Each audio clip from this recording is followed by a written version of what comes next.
শিক্ষা এমন একটা জিনিস যা গ্রহণে বুদ্ধির বিকাশ ঘটে। এমআরকে এডুকেশনের পক্ষ থেকে সকল ছাত্রছাত্রীদের সাদর অভ্যর্থনা জানাই। আজ মডেল অ্যাক্টিভিটি টাস্ক জীবন বিজ্ঞান অর্থাৎ লাইফ সায়েন্সের পার্ট 1, পার্ট 2 এবং পার্ট 3 পর্যায়ক্রমে আলোচনা করব।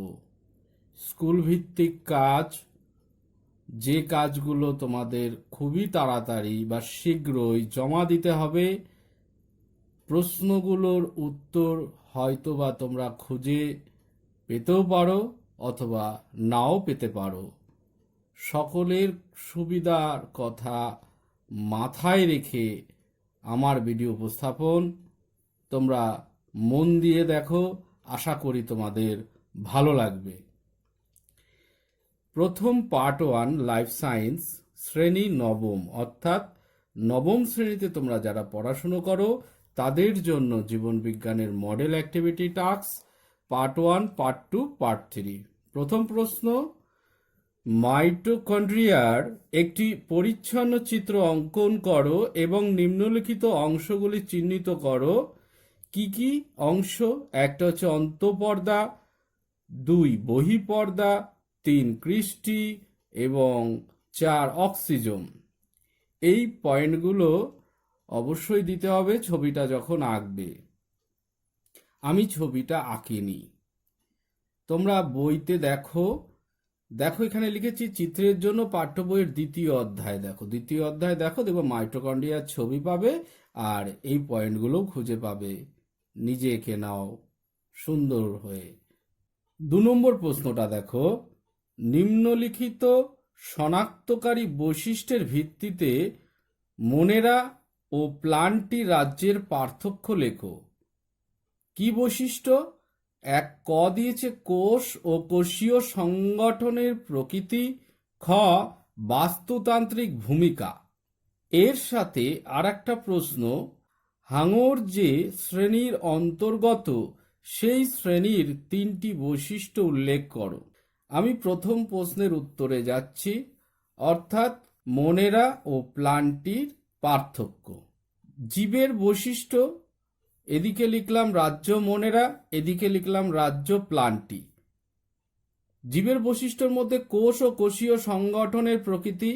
রাজ্য মোনেরাতে লেখা আছে প্রোক্যারিওটিক ও এককোষী, অর্থাৎ রাজ্য মোনেরা প্রোক্যারিওটিক কোষভুক্ত এবং এককোষী।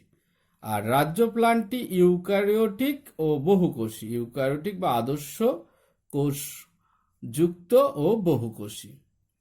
তারপর হচ্ছে বাস্তুতান্ত্রিক ভূমিকা। রাজ্য মোনেরাতে কি লেখা আছে? উৎপাদক ও বিয়োজক হিসাবে কাজ করে, আর রাজ্য প্লান্টিতে উৎপাদক হিসাবে কাজ করে। এই দুটো পার্থক্য দিতে বলেছে, আমি তোমাদের সামনে তুলে ধরলাম। 2 নম্বর প্রশ্নের দ্বিতীয় অংশর প্রশ্নটি হচ্ছে, হাঙর যে শ্রেণীর অন্তর্গত সেই শ্রেণীর 3টি বৈশিষ্ট্য উল্লেখ করতে বলেছে। আমি তোমাদের সামনে এই 3টি বৈশিষ্ট্য তুলে ধরলাম, আমি পড়ে শোনাচ্ছি। উপরে লিখেছি হাঙর কন্ড্রিকথিস পর্বের অন্তর্ভুক্ত। কোন পর্বের অন্তর্ভুক্ত? কন্ড্রিকথিস। কন্ড্রিকথিস পর্বের 3টি শনাক্তকারী বৈশিষ্ট্য। 1 নম্বর দেহ গঠন। দেহ গঠনে কি লেখা আছে? মাকু আকৃতির দেহ, দুপাশে চ্যাপ্টা বা ডিস্ক গঠনযুক্ত হয়। বুঝে নাও, ডিস্ক গঠনযুক্ত হয়। 2 নম্বর অন্তঃকঙ্কাল, তরুণাস্থি বা কার্টিলেজ নির্মিত, এটা কার্টিলেজ নির্মিত। 3 নম্বর আঁশ, আনুবীক্ষণিক প্লাকয়েড আঁশ দেহত্বককে আবৃত রাখে। এটা হলো কন্ড্রিকথিস পর্বের 3টি শনাক্তকারী বৈশিষ্ট্য। নবম শ্রেণীর পার্ট 1 এর 3 নম্বর প্রশ্ন, সিউডোসিলোম যুক্ত একটি প্রাণীর নাম লেখো এবং ওই প্রাণীটি যে পর্বের অন্তর্গত তার 2টি বৈশিষ্ট্য লেখো। আরশোলার অর্থোপোডা পর্বে অন্তর্ভুক্তির 2টি যুক্তি দাও। এখানে 2টো প্রশ্ন আছে। তাহলে প্রথম প্রশ্ন, সিউডোসিলম যুক্ত একটি প্রাণীর নাম লেখো এবং ওই প্রাণীটি যে পর্বের অন্তর্গত তার দুটো বৈশিষ্ট্য লেখো। এই প্রশ্নের উত্তরে আসছি। উত্তরটা কি? এখানে দেখো, সিউডোসিলম যুক্ত একটি প্রাণীর নাম হলো গোলকৃমি। গোলকৃমি নিমাটোহেলমিনথিস পর্বের অন্তর্গত। এইবার নিমাটোহেলমিনথিসের বৈশিষ্ট্য। 1 নম্বর, দেহ গঠন। এরা বহুকোষী অঙ্গতন্ত্রযুক্ত ট্রিপ্লোব্লাস্টিক দ্বিপার্শ্বীয়ভাবে প্রতিসম প্রাণী। 2 নম্বর, আবরণ। শক্ত কিউটিকল অনুদৈর্ঘ্য পেশিতন্তু দ্বারা দেহ আবৃত থাকে। এবার 3 নম্বর প্রশ্নের দ্বিতীয় অংশের প্রশ্নটা হচ্ছে, আরশোলা আর্থ্রোপোডা পর্বের অন্তর্ভুক্তির দুটি যুক্তি দাও। এখানে উত্তরটা দেখো, আরশোলার আর্থ্রোপোডা পর্বের অন্তর্ভুক্তির দুটি যুক্তি হলো, 1 নম্বর, এদের দেহ 3টি অংশে বিভক্ত, যথা মস্তক, বক্ষ, উদর। 3টে হয়ে গেল। কোনো কোনো ক্ষেত্রে মস্তক ও বক্ষ একত্রে শিরবক্ষ গঠন করে। 2 নম্বর পয়েন্ট, এদের সংবহনতন্ত্র মুক্ত প্রকৃতির, রক্ত হিমোগ্লোবিন বিহীন, মানে হিমোগ্লোবিন নেই, বর্ণহীন, একে হিমোলিম্ফ বলে। পার্ট 1 ক্লাস 9-এর মডেল অ্যাক্টিভিটি টাস্কের 4 নম্বর প্রশ্ন এবং পার্ট 1-এর শেষ প্রশ্ন। ফলো করো। মানব দেহে ভিটামিন এ ও ভিটামিন ডি এর ভূমিকা উল্লেখ করো। সেই সাথে আর একটি প্রশ্ন, ভাজক কলার বৈশিষ্ট্য লেখো। দুটো প্রশ্ন আছে। তাহলে প্রথমটা হচ্ছে ভিটামিন এ ও ভিটামিন ডি এর ভূমিকা। আমি এখানে লিখেছি, দেখো উত্তর, মানব দেহে ভিটামিন এ এর ভূমিকা কি লিখেছি। 1 নম্বর, সামগ্রিক বৃদ্ধিতে সাহায্য করে। 2 নম্বর, চোখ, চামড়া, হাড়, দাঁত ও খাদ্যনালীর গঠন ঠিক রাখতে সাহায্য করে। 3 নম্বর, রাতের অল্প আলোয় দৃষ্টিশক্তি বজায় রাখতে সাহায্য করে। 4 নম্বর, রোগ সংক্রমণ প্রতিরোধ করে। 5 নম্বর, আবরণী কলার সজীবতা ও স্বাভাবিক সক্রিয়তা বজায় রাখে। এরপরে আসছে মানবদেহে ভিটামিন ডি এর ভূমিকা। 1 নম্বর, হাড় ও দাঁতের স্বাভাবিক গঠন বজায় রাখে। 2 নম্বর, ধনুষ্টঙ্কার রোগ প্রতিরোধ করে। 3 নম্বর, অন্ত্র থেকে ক্যালসিয়াম ও ফসফরাস শোষণ করে। এটা হলো মানবদেহে ভিটামিন ডি এর ভূমিকা। পার্ট 1-এর 4 নম্বরের দ্বিতীয় অংশের প্রশ্ন ছিল ভাজক কলার বৈশিষ্ট্য। এখানে আমি তুলে ধরেছি ভাজক কলার বৈশিষ্ট্য। 1 নম্বর, কোষের প্রকৃতি। কোষের প্রকৃতিতে কি বলেছে? কোষগুলি সজীব, অপরিণত এবং বিভাজনে সক্ষম। 2 নম্বর, অন্তঃকোষীয় স্থান। কি বলেছে? সজীব কোষগুলি ঘন সন্নিবিষ্ট ভাবে অবস্থান করে, ফলে কোনো কোষান্তর রন্ধ্র বা ছিদ্র থাকে না। 3 নম্বর, কোষের আকার। কোষের আকৃতি গোলাকার, ডিম্বাকার বা বহুভুজাকার হয়। 4 নম্বর, কোষ প্রাচীর। কোষ প্রাচীর পাতলা, স্থিতিস্থাপক ও সেলুলোজ নির্মিত হয়। 5 নম্বর, কোষের উপাদান। কোষে বড় ও সুস্পষ্ট নিউক্লিয়াস ও ঘন সাইটোপ্লাজম থাকে। সাধারণত ভ্যাকুওল থাকে না বা থাকলেও ছোট। প্লাস্টিড, প্রোপ্লাস্টিড অবস্থায় থাকে। কোষে সঞ্চিত খাদ্য বা রেচন পদার্থ থাকে না। 6 নম্বর, কোষের কার্যক্ষমতা। এটা কোষের কার্যক্ষমতা কি বলছে? সংশ্লেষমূলক কাজ ও শ্বসনের হার কোষে বেশি থাকে। এবার আসছি নবম শ্রেণীর পার্ট 2 মডেল অ্যাক্টিভিটি টাস্কের প্রশ্নগুলো। প্রথম প্রশ্ন কি বলেছে?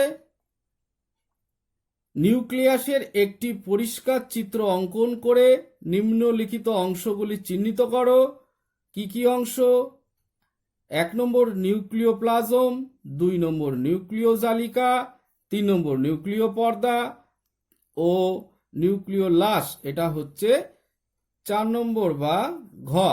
এর উত্তর অর্থাৎ ছবিটা তুমি অবশ্যই বই থেকে খুঁজে পাবে, সেখান থেকে সুন্দর করে এঁকে নাও। তাই লিখেছি চিত্রের জন্য পাঠ্য বইয়ের 2য় অধ্যায়, কোষ দেখো, ওখানে নিউক্লিয়াসের ছবি পেয়ে যাবে। 2 নম্বর প্রশ্নে আসি পার্ট 2 এর। জীবদেহে প্রোটিনের গুরুত্ব ব্যাখ্যা করো। তার সাথে আর একটা অংশ যুক্ত আছে প্রশ্ন, যোগ কলার কাজ লেখো। আমি প্রথম প্রশ্নে আসছি, জীবদেহে প্রোটিনের গুরুত্ব ব্যাখ্যা করো। প্রোটিনের গুরুত্ব ব্যাখ্যা, এখানে দেখো লিখেছি প্রোটিনের গুরুত্বগুলি হলো ড্যাশ। 1 নম্বর পয়েন্ট তাপশক্তি উৎপাদন। কি লিখেছি? 1 গ্রাম প্রোটিন জাতীয় খাবার জারণের মাধ্যমে 4.2 kilo calorie KCAL kilo calorie তাপশক্তি উৎপন্ন হয়।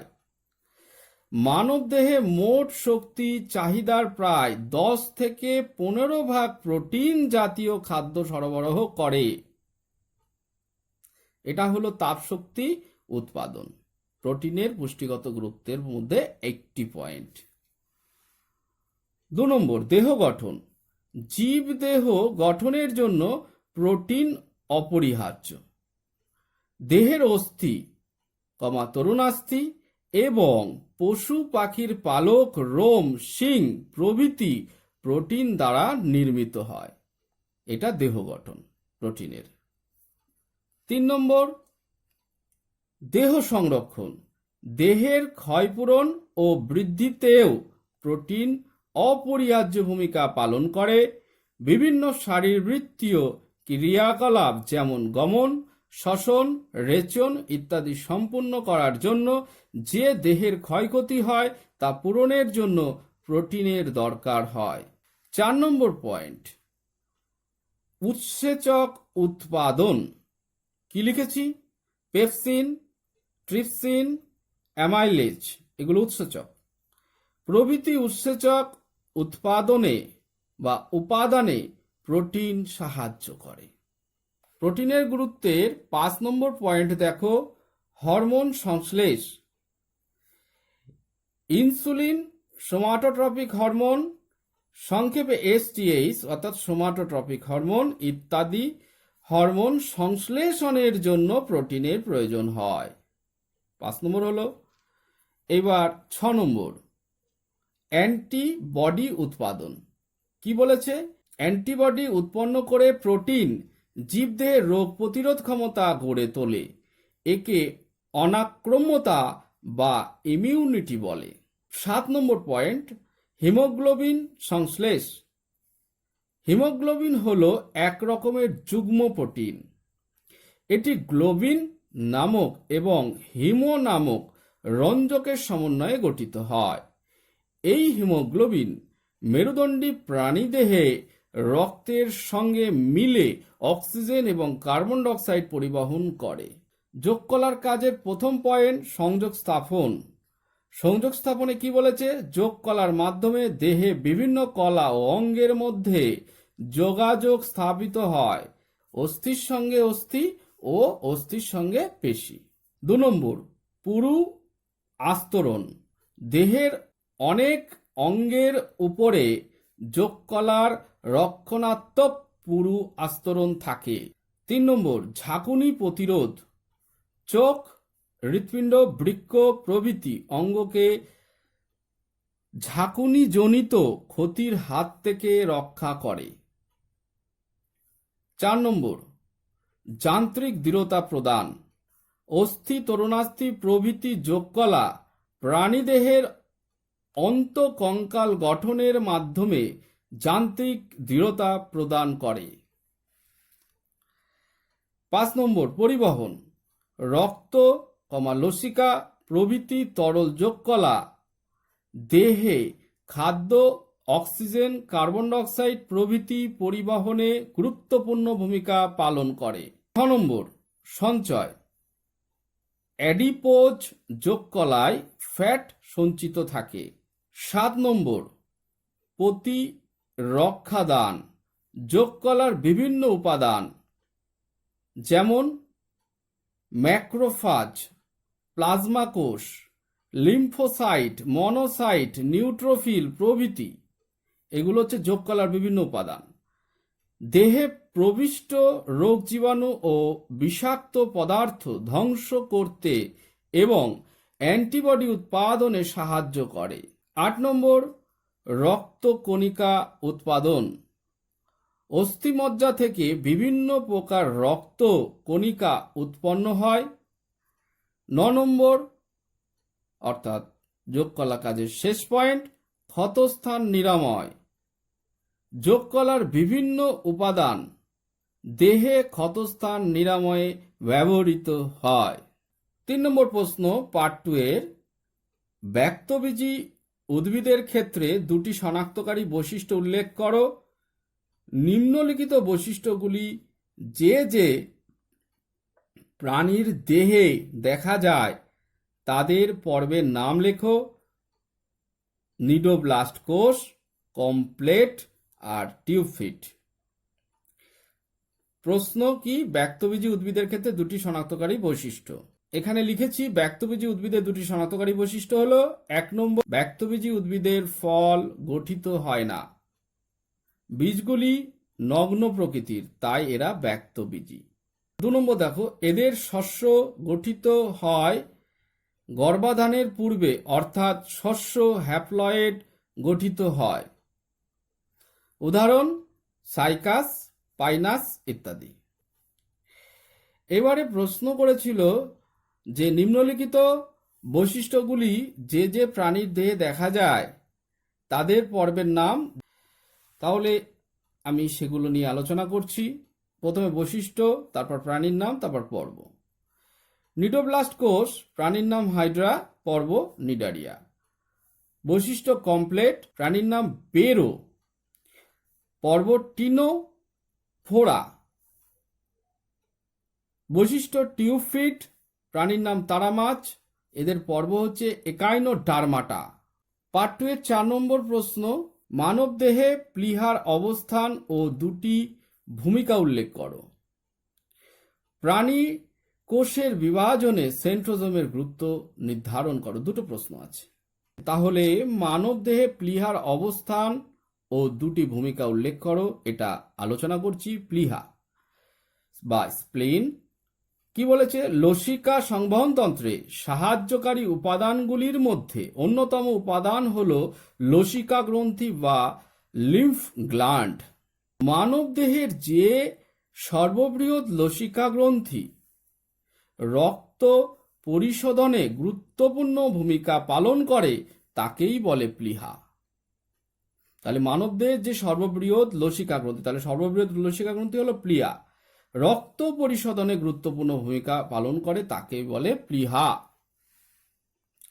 এদের অবস্থান বলেছে আলোচনা করতে, তাই আমি এখানে লিখেছি। দেখো অবস্থান বলে লিখেছি মধ্যচ্ছদার ঠিক নিচে এবং বাম বৃক্কের ঠিক উপরে ও পাকস্থলীর ফান্ডাসের পিছন দিকে প্লীহা অবস্থান করে।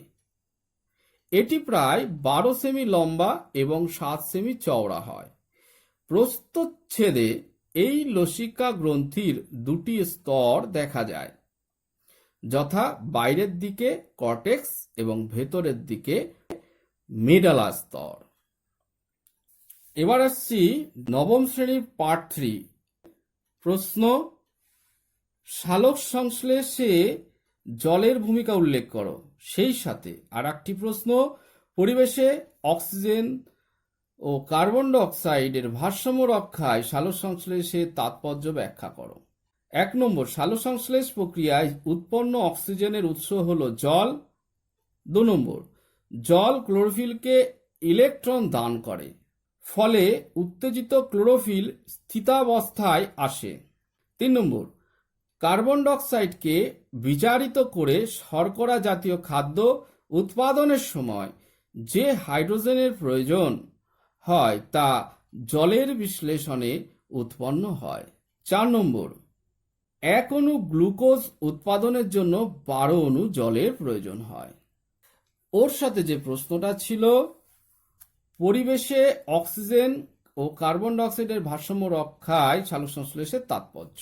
দেখো কি রয়েছে, পরিবেশে অক্সিজেন ব্র্যাকেটে O2 ও কার্বন ডাইঅক্সাইড ব্র্যাকেটে CO2 ভারসাম্য রক্ষায় সালোক সংশ্লেষের ভূমিকা অত্যন্ত গুরুত্বপূর্ণ। 1 সালোক সংশ্লেষ প্রক্রিয়ায় বায়ুমণ্ডলে কার্বন ডাইঅক্সাইড কাঁচামাল রূপে গৃহীত হয় এবং গৃহীত কার্বন ডাইঅক্সাইডের সমপরিমাণ অক্সিজেন পরিবেশে পরিত্যক্ত হয়।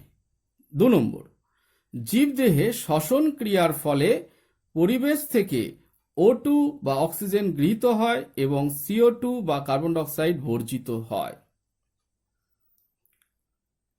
3 সুতরাং সালোকসংশ্লেষে পরিবেশে কার্বন ডাইঅক্সাইডের পরিমাণ কখনো বৃদ্ধি পেতে দেয় না। ব্র্যাকেটে লিখেছি কার্বন ডাইঅক্সাইডের স্বাভাবিক পরিমাণ 0.03%, এটা জানো তোমরা, এবং শ্বসন ক্রিয়ার জন্য প্রয়োজনীয় অক্সিজেনের যোগান দেয় এবং এর দ্বারা পরিবেশে অক্সিজেন এবং কার্বন ডাইঅক্সাইডের ভারসাম্য রক্ষিত হয়। 2 প্রশ্নে আসছি, পার্ট 3 এর 9ম শ্রেণীর 2 প্রশ্ন। তাপমাত্রা কিভাবে বাষ্পমোচনকে প্রভাবিত করে? বাষ্পমোচনকে প্রয়োজনীয় ক্ষতিকারক প্রক্রিয়া বলা হয় কেন? প্রথম প্রশ্নে আসছি, তাপমাত্রা কিভাবে বাষ্পমোচনকে প্রভাবিত করে।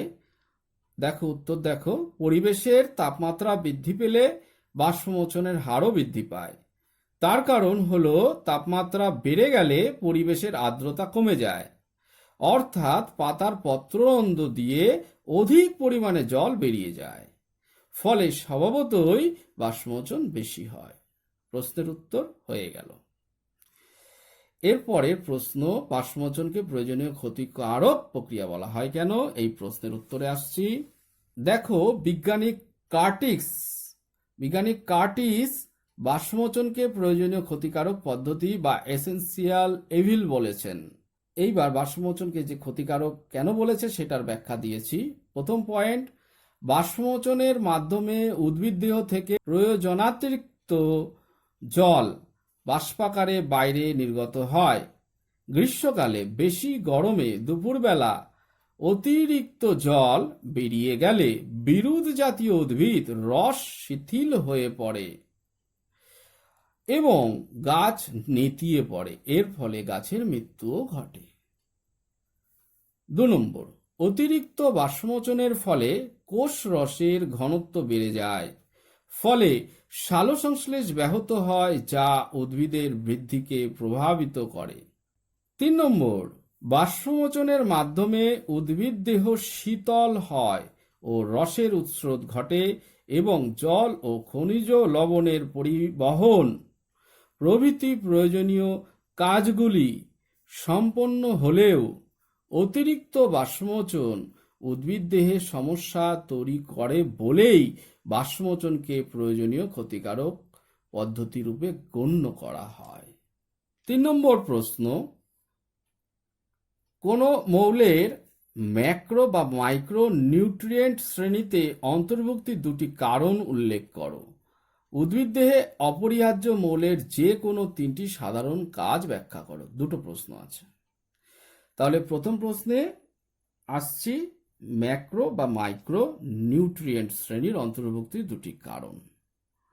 1 উদ্ভিদ দেহে অপরিহার্য তার বিচারে যে সকল মৌলগুলি বা মৌল উপাদানগুলি অধিক মাত্রায় প্রয়োজন হয় তাদের ম্যাক্রো নিউট্রিয়েন্ট বা অতিমাত্রিক মৌল উপাদান হিসাবে গণ্য করা হয়, যেমন ক্যালসিয়াম, ম্যাগনেসিয়াম।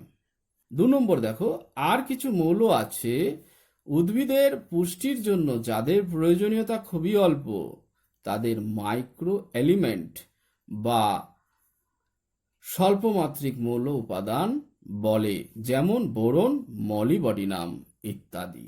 এরপরে 3 নম্বর প্রশ্নের দ্বিতীয় পার্টে আসছি। উদ্ভিদ দেহে অপরিহার্য মৌলের যে কোনো 3টি সাধারণ কাজ। এখানে দেখো উদ্ভিদ দেহে অপরিহার্য খনিজ মৌলের সাধারণ কাজ লিখেছি। আলোচনা, প্রথম পয়েন্ট উদ্ভিদ দেহ গঠন। কি লিখেছে?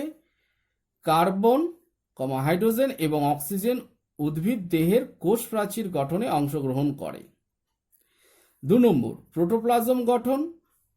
আলোচনা, প্রোটোপ্লাজম গঠনে নাইট্রোজেন মুখ্য ভূমিকা পালন করে। এছাড়া কার্বন, সালফার ও phosphorus protein, nucleic acid, phospholipid, vitamin, hormone ও রঞ্জক পদার্থ গঠনে মুখ্য ভূমিকা পালন করে বা গ্রহণ করে। 3 নম্বর উৎসেচক গঠন। আলোচনা, উৎসেচক গঠনে অক্সিজেন, সালফার, ম্যাগনেসিয়ামের ভূমিকা রয়েছে। এছাড়াও উৎসেচকের সক্রিয়তায় লোহা, জিঙ্ক, তামা, ম্যাঙ্গানিজ প্রভৃতি প্রয়োজন, যারা কোফ্যাক্টর হিসাবে কাজ করে। পার্ট 3 ক্লাস 9 জীবনবিজ্ঞানের 4 নম্বর আর সেই সাথে ভিডিওটি সম্পন্ন হবে। প্রশ্ন, সক্রিয় পরিবহনের বৈশিষ্ট্য উল্লেখ করো, ব্যাপন ও অভিস্রবণের 2টি পার্থক্য উল্লেখ করো। ঠিক আছে, সক্রিয় পরিবহনের বৈশিষ্ট্য। সক্রিয় পরিবহনের বৈশিষ্ট্য আলোচনা করেছি। 1 নম্বর, এটি বাহক নির্ভর পদ্ধতি। 2 নম্বর, বিপাকীয় শক্তি খরচ হয়। 3 নম্বর, নির্দিষ্ট উৎসেচকের প্রয়োজন হয়। 4 নম্বর, একই সঙ্গে 2টি ভিন্ন প্রকার অণু বা আয়নের পরিবহন ঘটতে পারে। এটা গেল সক্রিয় পরিবহনের বৈশিষ্ট্য। এবার ব্যাপন অভিস্রবণের মধ্যে 2টি পার্থক্য দেখো। ব্যাপন অভিস্রবণের মধ্যে পার্থক্য এখানে লিখেছে বিষয়, এখানে ব্যাপন, এখানে অভিস্রবণ। বিষয়ে একটা পর্দার উপস্থিতি। পর্দার উপস্থিতিতে কি ব্যাপনের প্রয়োজন হয় না, মানে ব্যাপনে কোনো পর্দা লাগে না। অভিস্রবণে অর্ধবেদ্য পর্দার প্রয়োজন, মানে অভিস্রবণ পরীক্ষায় বা পদ্ধতিতে অর্ধবেদ্য পর্দার প্রয়োজন হয়। 2 নম্বর পদার্থ। ব্যাপনে কি বলেছে? পদার্থের সমস্ত রূপের, অর্থাৎ কঠিন, তরল ও গ্যাসীয় মধ্যে ঘটে, মানে পদার্থের সমস্ত রূপের মধ্যে ঘটে ব্যাপন। আর অভিস্রবণ কেবলমাত্র দ্রবণের ক্ষেত্রে অভিস্রবণ ঘটে। এটাই হলো তোমার টোটাল 2টো পার্থক্য। এই সাথে টোটাল পার্ট 1, পার্ট 2 এবং পার্ট 3 সম্পূর্ণ প্রশ্নের উত্তর আমি ব্যাখ্যা সমেত আলোচনা করে দিলাম। তোমরা নিয়ে নাও এবং খুব শিগগিরই খাতায় তুলে নাও। তোমাদের সেগুলো জমা দিতে হবে। আমার চ্যানেল কেমন লাগে বা কেমন লাগলো তা কমেন্টে জানাও। আর যারা সাবস্ক্রাইব করনি তারা প্লিজ সাবস্ক্রাইব করে নিও। আজ এই পর্যন্ত, তোমরা সকলে ভালো থেকো।